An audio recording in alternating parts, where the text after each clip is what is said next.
And we're back once again with the Inward Bound for Mindful Living.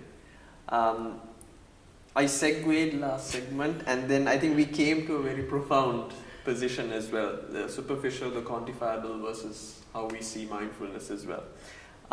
You were bringing out an interesting point, Mr. Surarachi, on how we can sort of establish mindfulness and being aware into our lifestyle. Could you elaborate that a bit further? When you said that quantifiable, my mind again went to something, and scientists have tried to track how people who practice mindfulness for a long period, what happens to their brains and things like that. Right. So there is evidence that if you continuously practice mindfulness for a long period of time, sufficient time, that your frontal lobe becomes relatively bigger. Right, okay. So there is physical changes that happens, and for that you need to use functional MRIs and things like that. If you really want, you can book in with a doctor and start and see whether it really works, if you are really interested. But more importantly, you will feel, for example, even if you get upset, you will not upset for a very long time. Right. Because upset is an emotion, and you become very aware very quickly, Yes. oh, I am upset. Yes. The moment you know that I am upset, then it is not upset anymore. Correct. It's a different awareness thought. Yes. Similarly, you might still lose your temper, Yeah. especially when you are driving, when you are working with people, naturally you will lose your temper. But you might become aware just before you scold the person, or you start scolding, but you very quickly bring your mind back to okay, right, Yes. you will wriggle away. Then even if you are disappointed, you will not be holding it for some time. And whenever there are emotional stressors, so to say, and you can realize that you are not swayed so much by the emotions Right. as it used to be. I think that is the first indication that you are bringing your mindfulness into some level of practice. And secondly, because you are learning how to bring your mind to the present moment, and you develop this letting go. Yes. Right? And when you start letting go, you realize that you become much more contented, and then there's a lightheartedness in your mind.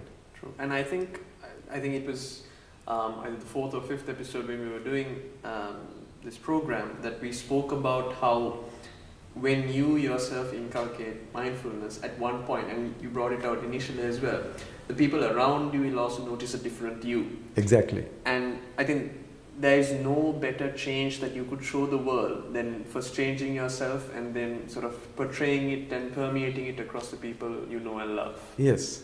And so once you start moving on this direction, what happens is you become sensitive to yourself.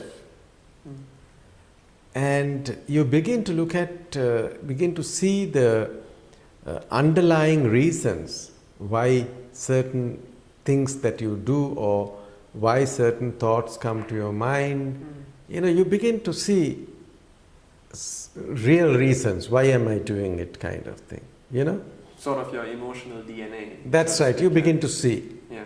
When you begin to see them without you projecting things, like for example, when somebody gets angry, they say, no, I mean, that is reasonable why somebody get angry for something like that, Yeah.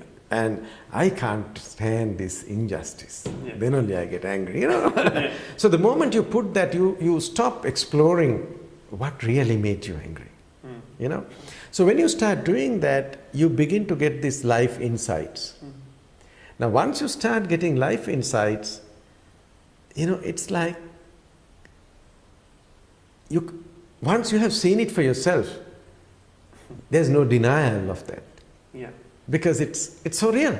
And it's raw, and it's the essence of what it. Yeah. That Yes. absolutely is. So after that, that guides or that conditions the way you approach life.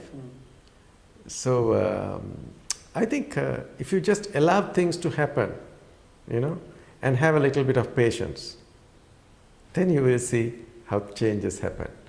Because if you start the question, can I see a change in myself?